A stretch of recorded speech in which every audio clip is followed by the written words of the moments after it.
to the Exploring Washington State podcast. Here's your host, Scott Cowan. So today I'm sitting here and we're doing something different. I'm actually in person with somebody. I'm here with Mike Reichner, the owner of Purple Haze Lavender Farm. I'm laughing because if you guys knew the tech challenges we had to get this going, you'd be laughing too.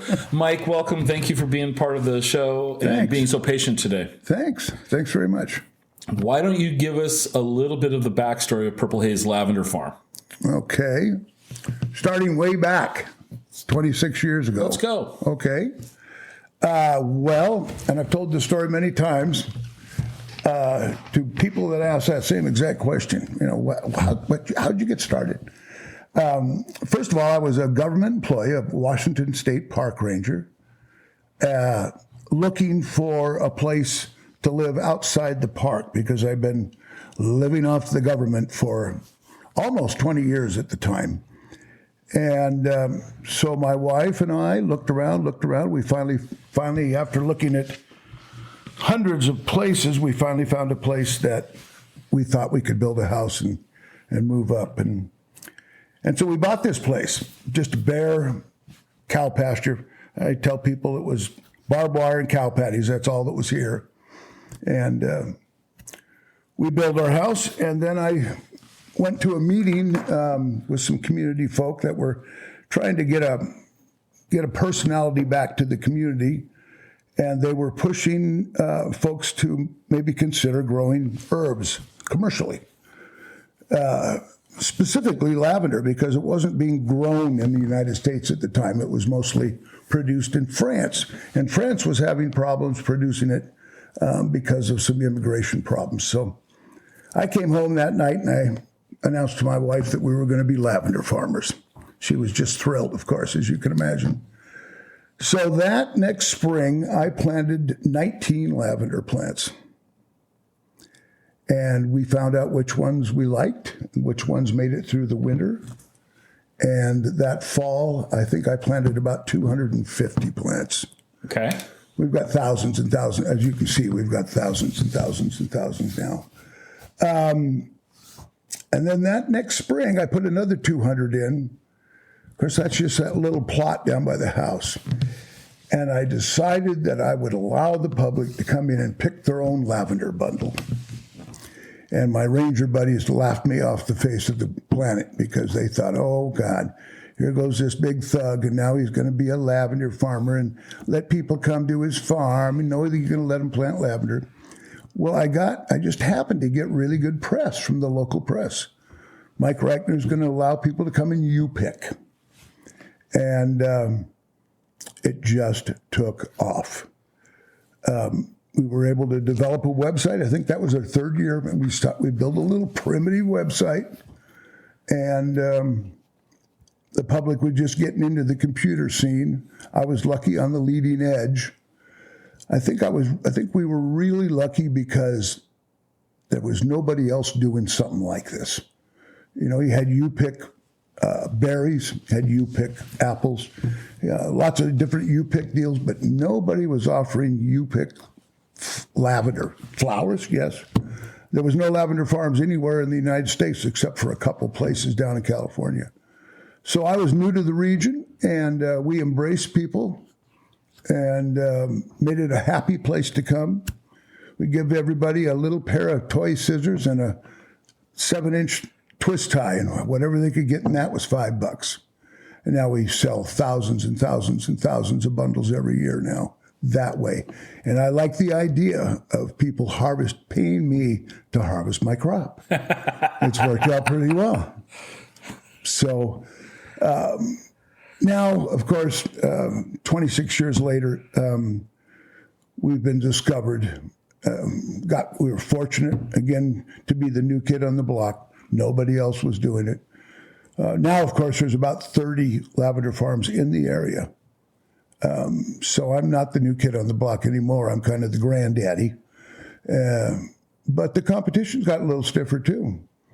And I think we've evolved over the years to make us more attractive than everybody else by embracing people, being out there, making people relax, making people have fun and take home memories. And that's really kind of our go-to plan, is giving folks memories they can take home, tell their friends, tell their family, and 10 years down the line go, remember when we went to Purple Haze? Let's go back there and see if it's the same.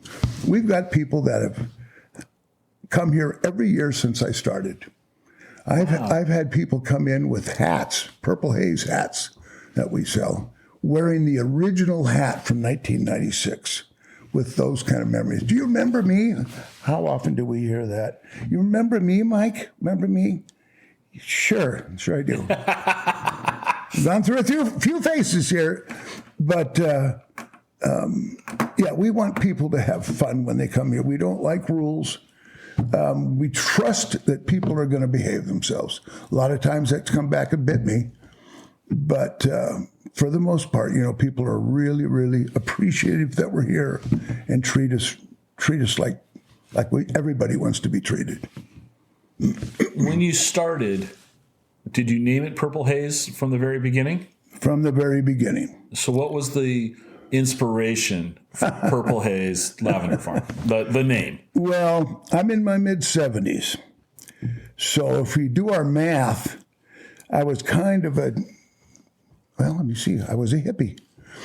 And Jimi Hendrix was kind of my idol, I mean, really. I could do air guitar as well as anybody. But he was kind of my idol. And so we sat around and brainstormed for a long time, trying to come up with an appropriate name. One that would be catchy. Deep Purple, that was another one. Okay. Deep Purple. But Purple Haze really stuck. So we adopted that. Purple Haze Lavender, we got a trademark for it. And I wanted Jimmy's blessing. Of course, he was gone by then. So I was able to finagle around and get his dad's number at the time, reached his dad and talked to him. And he said, I think my son would be proud to lend his credence to your farm. And so I had the big stamp of approval. And after that, we just rocked and rolled, literally. And Jimmy has really left an imprint on this farm. He's everywhere over there inside the store. I mean, you go into the bathroom, he's looking at you. and we've heard a lot of people singing Purple Haze here before. And our annual lavender weekend, we call it Purple Haze Days now, D-A-Z-E. And Jimmy is probably the most popular artist to be covered down at the stage with all the bands. Everybody wants to cover Jimmy. So we're just real happy that we can carry on that legacy now for 26 years. So how long have you been doing Purple Haze Days? Purple Haze Days was okay. We were part of the Lavender. I started the Lavender Festival. And we rocked and rolled with that for probably 20 years. And then we felt like getting a little more independence, so we dropped out of the Lavender Festival, gave away the name to a group of people, gave away the money to a group of people, and decided to have our own party. So I think about 4 or 5 years ago, we rebranded that weekend to Purple Haze Days and let the world know it. Had a bunch of shirts made up. Was all over the internet, and it's just been a huge, huge success. Been really, really good to us. The farm's about 7 acres. 7.5, yeah. 7.5 acres. Mm-hmm. How many plants are in production on the farm? Well, that's a revolving answer, because every year we pull a significant amount of plants and replant. Okay. It's well into the thousands, and that could vary by 1,000 every year. So probably 8,000 over there. I gave our son, who's up on the hill up there, that section of plants, so that took away a couple thousand. He wanted to be a farmer for a while. He's a high school teacher. He's not so enamored by it now. And then we have these plants out here that we lease to the farm on a yearly basis. So, again, it's around 10,000. You plant a different variety that's smaller, you're going to have more plants in those rows.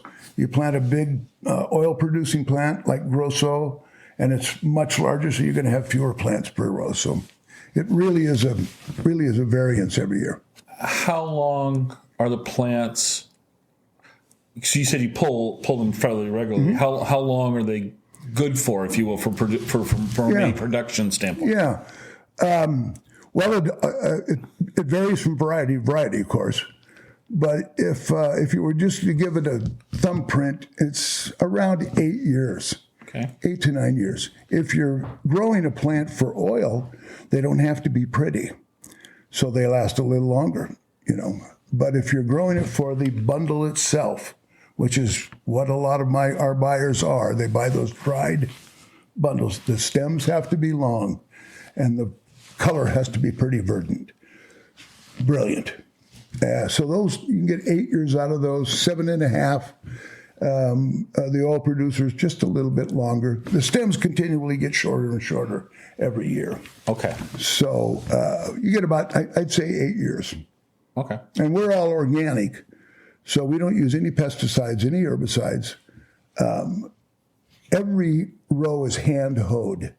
I mean, we do this all by hand. Every plant is hand harvested with a little curved sickle. One man, our farm manager, harvests every single one of our tens of thousands of plants by hand with a 1-foot curved sickle, all by himself. He can literally walk down a row harvesting these plants with a team of people behind him, usually high school girls, bundling them up, putting a rubber band on, and setting them on top of the bush. And he's walking while they're bundling them up, putting them on top. And he's got 5 girls following him down this row. It's a process there's a little flick on our website that's showing him harvesting you should look at. Okay. But he is a magic man. And then he goes back in the wintertime, thousands of plants again, and he shears every plant with the weed eater. Every single plant, he walks down the row and trims way back with the weed eater so they don't get too leggy, It's labor intensive.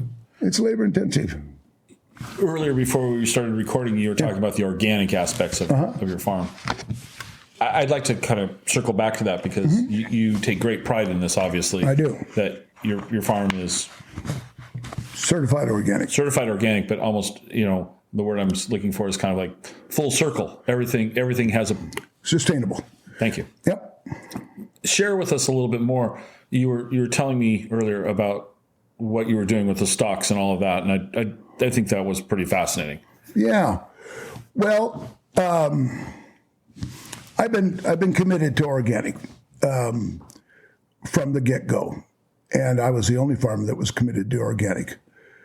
Now everybody's on board, but it's paperwork heavy, However, the reward that you get from being organic is so profound that there's no denying it. We use every part of the plant, every single part of the plant. So if we're distilling a certain variety, which we do a lot of distilling, you'll suck the oil out of the plant, and then what you have left is just kind of mushy flowers and stems that you go, now what the heck? Well, I'm a mulching fool. I like to mulch, and I like to mulch with everything, and I've tried every possible mulch there is. And so we started mulching our orchards with these stems, and we've probably put several feet of stems on our orchard over the year. Those stems, as they've been cooked, will settle down into the dirt and just turn that dirt to a wonderful black compostable soil. So we don't throw anything away. We use the wastewater from the distillation process. We bottle that up in 5-gallon jugs, and we sell that hydrosol to cosmetic companies. They add that to their lotions, to their facial works, and it's got a unbelievable value on the market. The wastewater from the distillation process. So nothing is wasted. After we get to a certain amount of hydrosol where we know we can't store it or sell it, then we'll run it underground out to the orchard and use it to water the orchard. So it's a great full meal deal. We try to do everything where the earth actually appreciates it. And we've been told, I think I told you earlier, that by our organic inspector, that we're the model of sustainability in the organic world. And in about 2008, you can still find it on the USDA website. At about that time, I wrote a grant to the USDA, to the Sustainable Agriculture Research and Education arm of the USDA. That's called SARE, to shorten it, to experiment with mulching our fields with oyster shells, because we have a lot of oysters around here. So we got the grant to the USDA. In fact, we were the poster child to the USDA that year. They put us on the cover of their magazine, Purple Haze.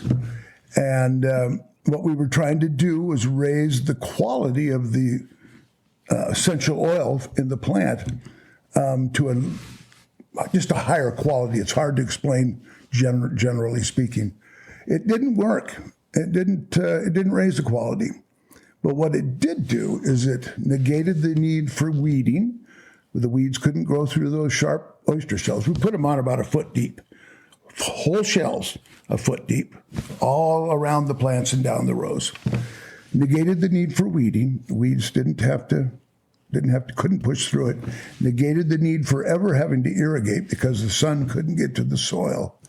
And those shells broke down over a period of years and actually raised the pH or sweetened the soil because of their composition.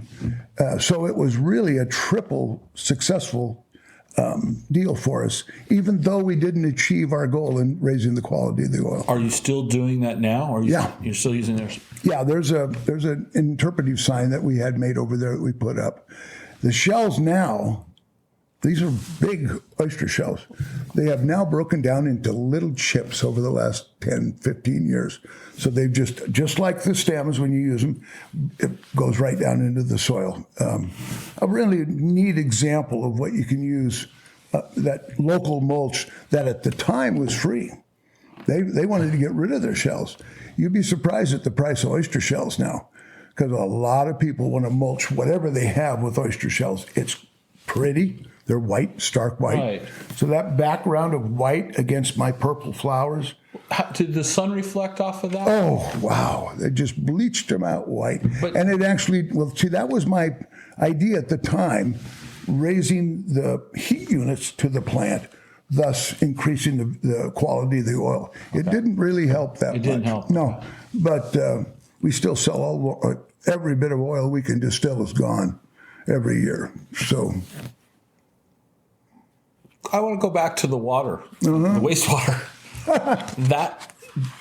How did you find out about that process? I mean, you didn't come up with that idea, did you? I mean, how did the distillation process? No, not the distillation, but the wastewater that's left over. Now you're selling it off. Yeah, hydrosol is what it's called. Yeah. How did you come about with that idea? Well, no, I did not come up with it. Somebody come up with it. And it's been used for years. Hydrosol's been a part of the ingredient process for like personal care goods for years and years and years.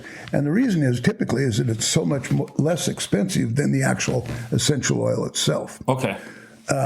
But like I said, our overflow goes out into the orchard after we fill up so many 5-gallon jugs that we know we can't sell any more than that.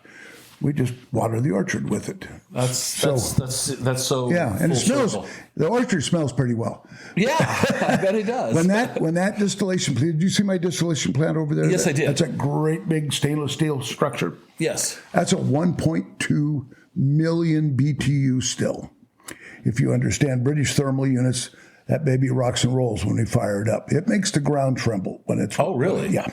Okay. And luckily, I got Jose trained on it, so I don't have to do it. And he doesn't like it either, but it's very safe. It's inspected every year. But when that baby's cooking, the air is just filled with this steam that just overpowers you. I mean, it's so, you just get this euphoric feeling that, I can sit there all day long. You should wrap it in a fake Marshall amp. If the ground's rumbling, you could that's right. Like a Jimmy. Good idea. Good idea. But yeah, that's and we do distillation demonstrations for the public, and we do some contract distilling. People don't have a still, so they bring a truckload of it out here, and we'll do contract distilling. We actually have 3 stills. I started out with a 7.5 gallon copper still. I mean, that's a tabletop still. Right. Much. And I was so proud of that when we first started. And I was lecturing across the United States and Canada then about the virtues of agritourism. I got burned out on that too, traveling. But it was exciting at the time. But I'd shipped that little still full of buds to Cape Cod, for instance, and it'd be there waiting for me. So while I'm doing my talk, I fired up this little still and I filled the room with this fragrance, and talk about people coming to the farm and selling memories. That's always been my mantra. Mm-hmm. And you get people hooked on just the fragrance of lavender. So I stopped doing that, and then we got a 55-gallon stainless steel food quality still on wheels, and we started distilling that. Oh, this is a beautiful still. A beautiful still. And it would take about 2 weeks to distill all of our oil-bearing plants. And then I had the opportunity to buy this still that we have now. And that holds about 800 pounds of flowers every time you fill it. And it's on wheels, so we hook it up to the tractor, drag it out to the field where the plants themselves are, and throw it right into what it's called a retort. That's what holds the flowers. We throw all the flowers right in there, stomp them down, drag it back to the still, hook her up, let's rumble. So I'm at the point where I don't want a bigger still. That we can usually distill everything in about 3 days, everything on the farm. I don't think you need a bigger still. We don't need a bigger still. 3 days of labor, you're good. Yeah. Okay. And Jose's good at it. So when somebody comes to visit you at the farm, mm-hmm. What are some of the things that, as I walked around earlier today, the farm's closed to the public. You let people. We encourage people to wander around. So was awesome. Sure. But I wasn't able to go into the store because it's closed. That's what we have, a downtown store. Okay, so let's talk about your store and your products. Sure. And what sort of goods are you guys producing that you think we should know about? Well, when one thinks of lavender, most people think of perfume. Most people think of stinky perfume, and that's the largest ingredient to all perfumes is lavender essential oil. Lavender essential oil is used in more perfumes than any other essential oil. So you've got a market already. So we started, we made perfume, lotion, liquid soaps, spritzers, yada yada, all these personal care items, facial milk. And then we kind of wanted to blossom out a little bit where other people weren't doing. So we made a lavender salad dressing. Everybody went, oh no, no. That's going to taste like perfume. And now it's in stores all over the Northwest. We haven't gone outside the Northwest. It's just a real hit. That's the only thing we use on our slab of salmon on the barbecue is Purple Haze salad dressing. I'll give you a jar before you go today. Well, let me stop you. Yeah. You started by saying people are going, no, to the salad dressing. Sure. And now you're telling me you're in stores in the Northwest. Oh, yeah. How did you convince the public? I mean, how did you change that perception to get people to try it? Well, first of all, you have to get the buyers of the stores to try it. Okay. That's how you get on the shelf, I found out. And dealing with these big stores is real tough. It's not my favorite thing to do. First of all, you have to convince the buyers. Then you have to do something that leaps off the shelf when you see it. Okay. So here's the micro story for that. Sunset Magazine's doing an article on us some years ago, 15 years ago. And the writer brought his wife with him, who was a painter. She loved to paint. So she said, well, I'm just going to sit up here on the porch while he interviews you and do a little painting. So it was about an hour interview. We walked around the farm. They did a wonderful article on us. I think we've been in there 5 or 6 times now. And we came back and I said, well, let's see your painting. And she showed me this painting and it was just beautiful. And I said, can I buy that from you? Can I buy that painting? Well, I don't really suck. Let me buy it. Let me buy it. I forget how much it was. Real reasonable. And I said, I want unlimited use of that painting if I buy it. Oh, yeah, no problem. We wrote it. And that became our label on our salad dressing. Oh. And it is so vibrant, this label is.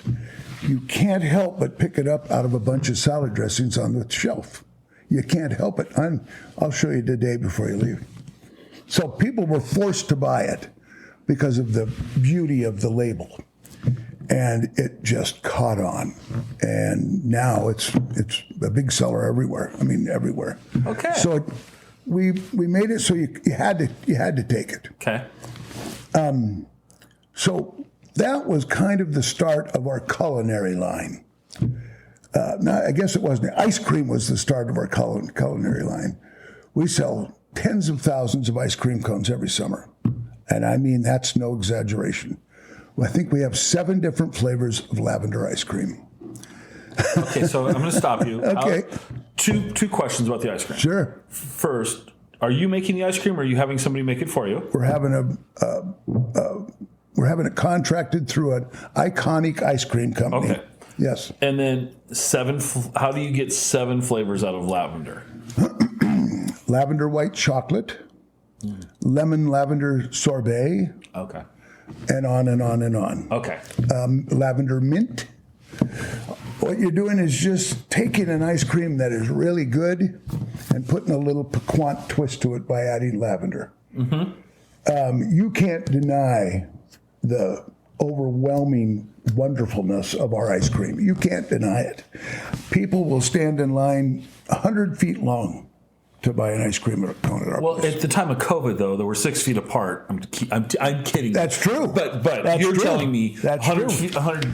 Yeah. You jam them in there. 2 tills running. I mean, off the charts. The ice cream company this last year, I forget what we made last year in August on ice cream. It's not important, but it was significant. We surpassed that by 300% this year during the pandemic. Really?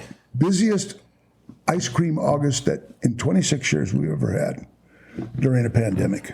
Now, what's the deal here? And the ice cream guy, it's Elevated Ice Cream in Port Townsend, iconic ice cream place. Been around for years and years and years. But they just sold out. Julie and David sold out last year to this young couple. And usually, you normally would go by the previous year's sales on how much you have to make for this year. And it didn't work out this year. We were hundreds and hundreds of percent beyond our best year ever. So he was kind of frightened, but really happy.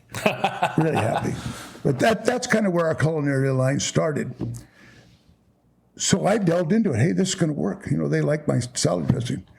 So we decided to make a mustard, Herbes de Provence mustard, our proprietary herbs, our mixture, and put it in mustard. And we had this wonderful mustard company make it for us.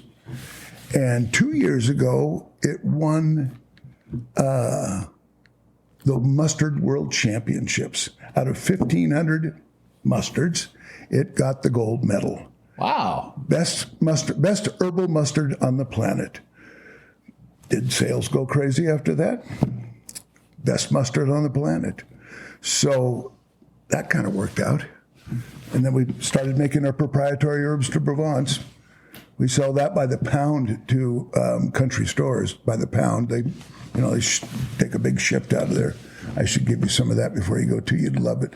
On a pork loin, roll the pork loin in it on the barbecue. I'm a big griller, so I like everything on the bog. Just on and on and on.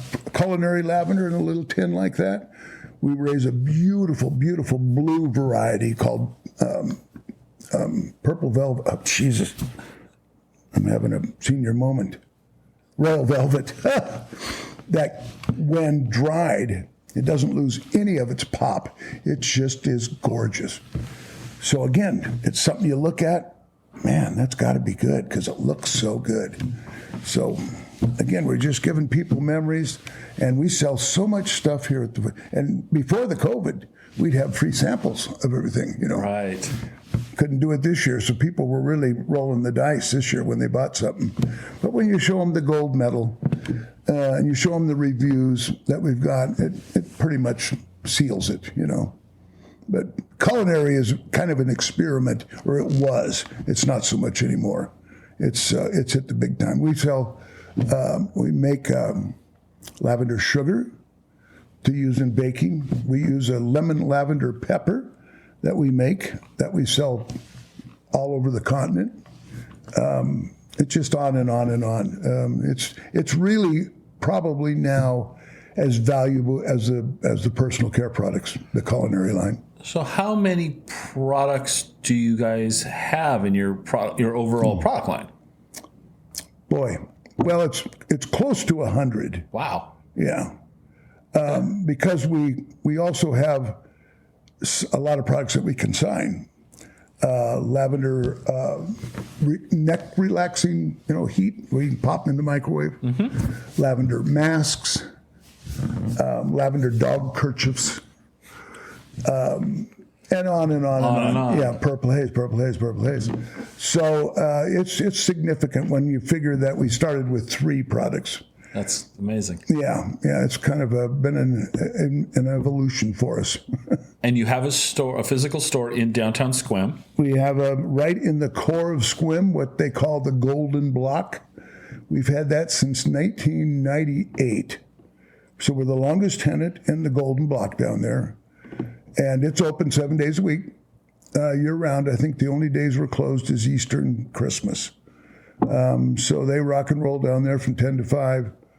Right in the core of Sequim. You and your wife should stop by there.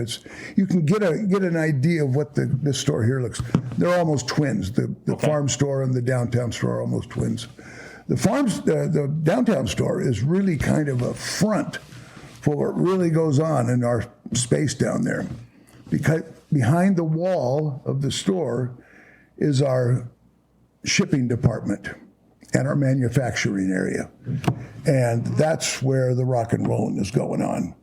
Making and shipping and making and shipping.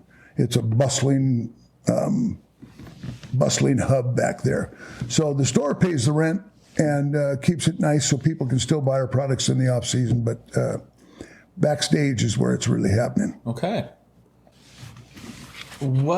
So the farm's open primarily Memorial Day to Labor Day? Is that kind of the... For the most part. We start opening on weekends during April, but 7 days a week, 10 to 5, starts Memorial Day weekend. And then that runs through Labor Day. And then we typically close the farm. Now this year, for some reason, during this year, people keep coming. So next year, I think I'm going to be inclined to stay open maybe a month after Labor Day because the cars people are just crazy to get out, and the cars just keep coming.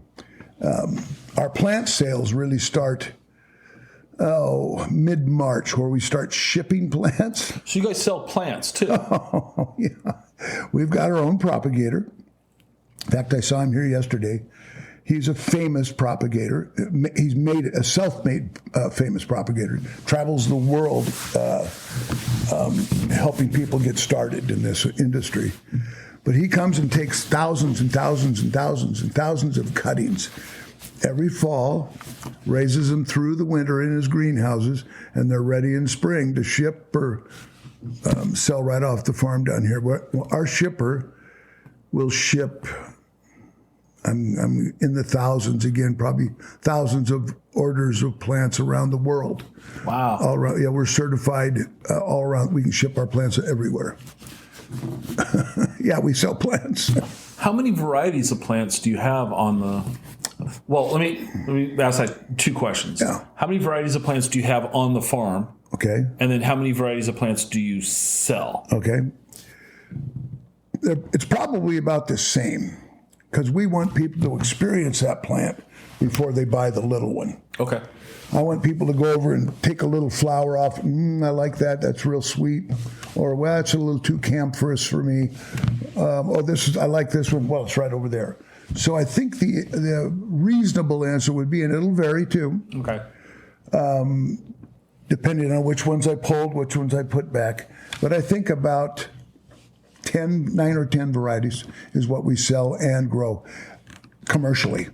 We've also got a whole bunch of demonstrative plants that we don't sell commercially, either because there's a patent on it that you can't reproduce it, or that they're hard to grow here. So I want something that's going to grow in our region, and do well.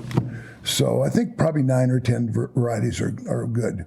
And we have a top 3 that we can't produce enough of, that people love. I was mentioning that Royal Velvet. Mm-hmm. It's just so gorgeous, and it's one of the hardest ones to raise. Oh, of course it is. Once it gets established, it's fine. But taking a cutting for Royal Velvet, it's a roll of the dice. Okay. Agritourism. I think I made that term up. Okay. I hope I did. Because it's become kind of a buzzword. Oh, God. and the other buzzword of the year is pivot. Sorry, I joke. In an earlier episode, I mentioned how much I dislike that word. Agritourism, though. Yeah. Giving families the opportunity to go make memories. Hands-on. Yep. Earlier, before we hit the record button, we were talking about the farm's chickens. Sure. I'd like you to recount that story that you shared to me. Sure. But how does, in your opinion, Purple Haze position itself as this place for a family or anyone to go? But, you take the kids there. Let's talk about the chickens, but let's talk about some of the other things there too. But let's start with the chickens. Okay. Well, the chickens initially was kind of a selfish deal. We wanted fresh eggs, and those are happy chickens, so you get a lot of eggs out of them. In fact, we have so many eggs that we sell tons of them out of the store. Oh, okay. But you'd be surprised how many kids have never seen a chicken and had never known that an egg came from those chickens. We gather them all the time over there, right when there's a crowd there for the entertainment value. But my wife makes some pancakes every summer, and we allow or encourage the kids to feed the chickens a piece of pancake, and those chickens will take it right out of your hand. You don't have to throw it. You don't have to drop it. You hold it out. They'll peck it right out of your hand, and they get real selfish about the pancakes too. They are jostling for a position, but that's the kind of stuff that I want people to take away from my place. I want them to take some products also, but I want them to take away the fact that their kids were able to interact with my chickens here. We also have bunnies, and I have a rent a bunny program. We have a bunny hutch that's in the shop now, but we have a bunny hutch or a bunny rental program where I'll get the 4-H'ers to give me a pair of bunnies in the spring, and then those bunnies will mate. Then I'll give the male bunny back. So all you have is a little female bunny in there, and then just around Memorial Day, between Memorial Day and July 4th, they'll have a litter of bunnies. Oh my, is that an attraction? So we've got bunnies hopping all around in there. The kids get to feed them carrots. They feed them chunks of grass. It's just a huge attraction. At the end of the season, I give those bunnies back to the people that gave them to me at the start of the year because I don't want bunnies in the winter. So they get all these free bunnies that I raised for them that they can use as they like. And next year I get another pair, and we've done that for years and years and years. And it's just a hit. The bunnies are a hit. All the different things that I've done here are, just literally are to give people something they can take home that doesn't cost them anything. My experimental garden over there, where I grow all of our vegetables out of hay bales every year. Plant seeds right in the hay bales. My vegetables are pumpkins and squash and cucumbers and everything grow right out of those hay bales. And as those plants eat those hay bales up, they get smaller and smaller and smaller. And at the end of the year, after we've harvested all our vegetables, there's a little pile of compost where that hay bale used to be. And we put that in our gigantic compost pile, and that's what we use the next year to fertilize a lot of our decorative plants. So once again, full circle. Full circle. Wow. That's what we're trying to do. It's a sustainable project for me. I pride myself in what we do here, It's just that I'm getting tired. Sure. Also, we're always referencing before this conversation, sure, because we had technical issues. Remember, everyone. Technician was fumbling. The guest house, yeah, which started as your home when you bought the farm. Yeah. You mentioned that you built the front porch to take advantage of the sunsets. Absolutely. You also mentioned that the store building, we call it the drying shed. The drying shed's porch, facing the sunset, facing west. So you've obviously taken a lot of pride and care in the positioning of this farm. Yeah. But the guest house is available for rent, correct? Yeah, it's, you better book it early. We're now really reaching out to quilting groups and Audubon Society people to try to get it used more in the winter. Because as you can see, it's pretty beautiful during the winter here, too. During the summer, the farmhouse is booked every day. Every single day. In fact, up till now, during the pandemic, people are still trying to get away. So it's still pretty much booked up now, even into October and into November, actually. But yeah, that was our house. That was my first attempt at building anything. Oh, okay. And I did, obviously I wasn't a framer or anything, but I did the fireplace and I did the hand mantle. I did that all by hand. I did all the tile work. I did the fish, climbing a fish ladder up the railing upstairs. And it's little tweaks that people remember when they go there. God, look at that. Somebody put fish up there. It was hard, but I love that home. But you're living in a glass house over there. Literally in the summertime, and I maxed it to the code, as much glass as I could put in it, because I never envisioned in a million years I'd have tens of thousands of people around me. I remember one incident, I was just in the early years, and you notice there's a lot of glass in the house. Mm-hmm. And I came down to make coffee, and I was naked in the morning, making coffee, standing with my coffee cup, just dawn.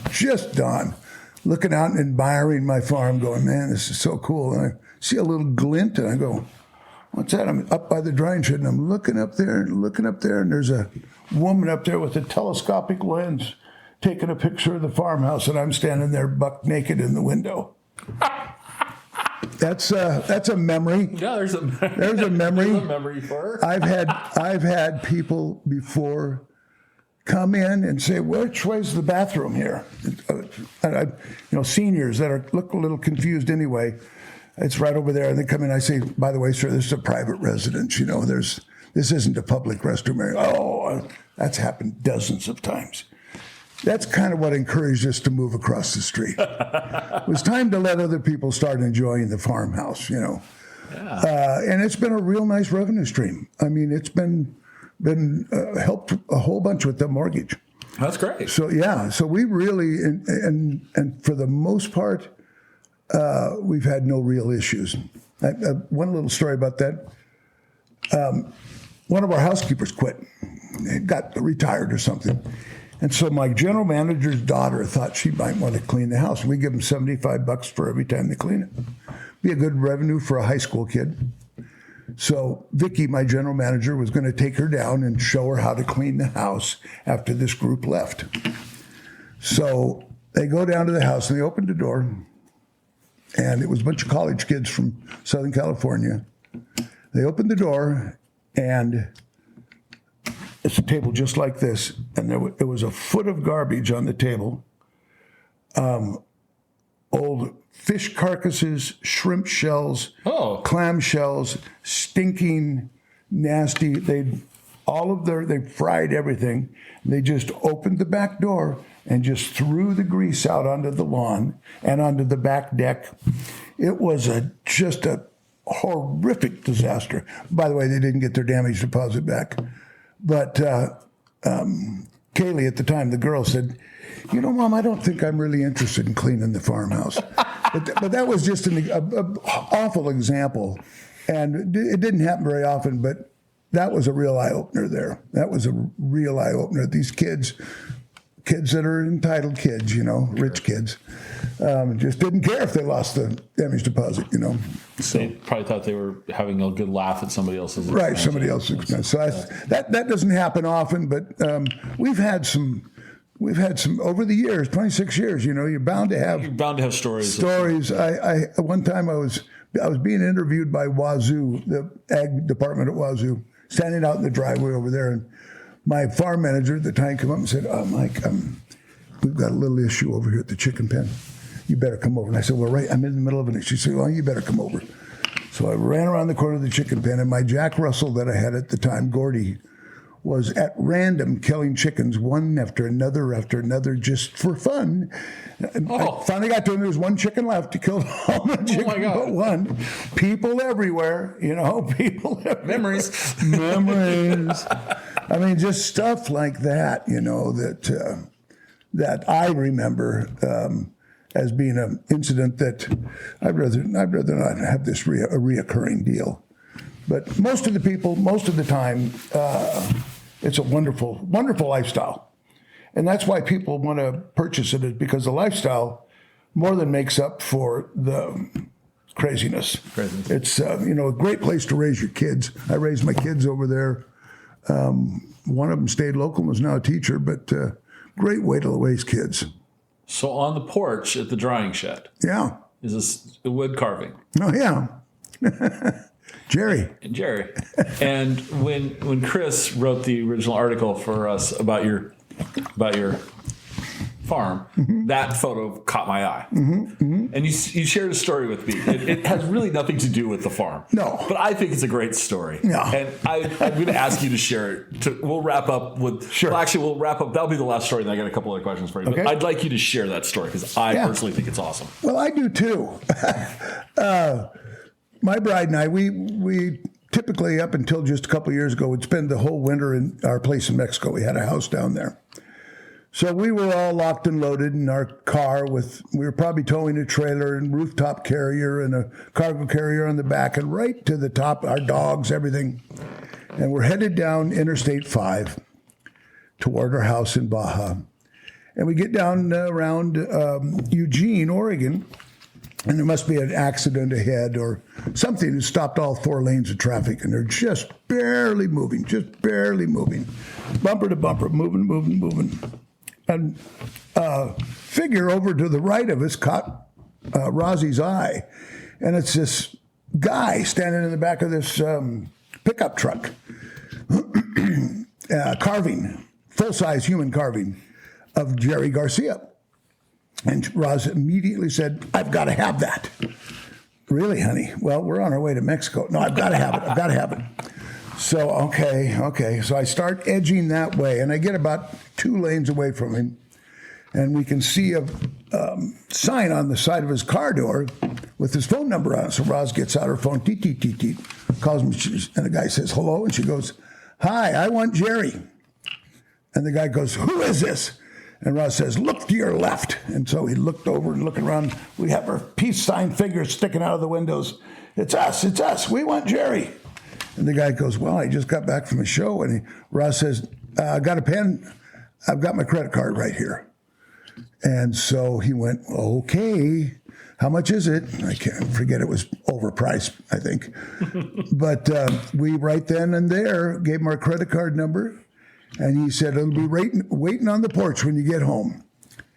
And sure enough, we got back the next March, and Jerry Garcia's standing on our front porch with a handful of marijuana joints. I love this. Yeah, yeah, it was quite an experience. And he's a great fit though He is for Purple Haze. Yeah, heck yeah, heck yeah. So when you're not tending lavender, Mm-hmm. what do you guys like to do in Washington State to get away from it all, for fun, relaxation? What sort of activities do you like? Well, I'm kind of monoed. Roz loves the outdoors, thankfully. She loves the outdoors. So we fish a lot. My joints, my artificial parts won't let me hike a lot, but I love the fact that we live in Washington, where I can go right out here in the Straits of Juan if you can catch salmon and halibut like a mile from my house in Sequim Bay. We also love Eastern Washington. I was a park ranger at Lake Chelan, so I know all 55 miles of that lake intimately. And our favorite lake probably in the state is Banks Lake. Okay. I was a ranger over at Sun Lakes for 4 years, almost 4 years, and spent a lot of time on Banks Lake, and the visuals there are so rewarding. I mean, takes your breath away. Very different. Very different. When you go there, we had you didn't know this, but earlier episode we had Nick Zentner on, who's a geologist professor at Central Washington University. Oh, okay. And Nick does a show called Nick on the Rocks. Oh, really? I would have never thought rocks to be interesting, right? Oh, man. No, this guy, if you haven't listened to him, you go listen to this guy. Go watch his talks. He makes geology fascinating. Fun. Well, one of my questions was Banks Lake, because to me it just seems so out of place. Yeah. And he kind of did the whole Missoula floods thing. Oh, yeah. Anyway, the great we flood. won't hijack this too much, but Banks Lake is, to me, an geologically, we usually stay right up around Steamboat Rock. That's that huge monolith in the middle of the lake. And it's a state park also. But the resources there, I'm an outdoors guy, so hunting and fishing has been my lifestyle for 74 years. In fact, we're talking about going over there as soon as I get rid of you. Okay. In the next few days, as soon as the weather settles down a little bit. We love to spend, we just had a boat made. We're looking forward to retirement. Washington State just has so much to offer. You don't have to go too far. No, it's a fun place. How about where's a good place to eat in the general Sequim area that the people might not have heard of before? Might not have heard of. Well, the dockside at John Wayne Marina is outstanding. Okay. The Alder Creek, the Alderwood Bistro, it's kind of tucked back away. Hard to find, actually. Okay. Top notch. All right. Tedesco's Italian is fairly new, about a year old, and right next to it is a place called the Salty Girls. Hard to see, really, but their seafood is, if you like oysters and clams and crabs, it's the best. It's right out of the water. Okay. So there are some real top-notch restaurants in town. I always ask that for whenever I travel, my goal is to never eat at someplace that I can eat at home. That's the goal. But the only thing that I break on that goal is I'll go to Starbucks. I prefer not to, but Starbucks is the one place I'll go to get a cup of coffee because I like coffee. Yeah. But I always want to try the local coffee. Where can I eat? Sure. Wherever we travel, where can I eat? So I always ask that question of everybody. Sure. Because I get some great answers. Well, Salty Girls has the best chowder I've ever eaten. Okay. Bingo. I'm telling you. Okay. It is just, and they offer a platter of a variety of oysters cooked 5 different ways. Oh. Broiled 5 different ways with 5 different sauces on them. Okay. It's if you like oysters. I do. Whee! I do. It's really good. Well, we'll wrap this up with Okay. last thing is your chance. Where can people find out more about you, find your products? Sure. Make sure we get the address to the store. Sure. And maybe the website address. And Sure. people can take a look. Sure. Well, we're all over the internet. I don't think you'll have trouble finding Purple Haze lavender. And that's our web address is www.purplehazelavender.com. We're in all of the upscale thriftways in Seattle, Marlene's Markets. We're in all the local places, but we're probably in hundreds of stores across the United States now with our product line. Our downtown store is open all year long, 127 West Washington. It's impossible not to find. It's right there on the main strip. We're the oldest tenant there, and a lot of foot traffic comes in and out of there all the time. But we're just real fortunate to have jumped on this early on, and the people just keep taking care of us. Well, thank you very much for your hospitality here at your home. No problem. I'm very grateful, especially for your patience and your wife's ingenuity. So we're going to close this episode, folks. Thanks for listening, and we hope you listen to us next episode. Take care.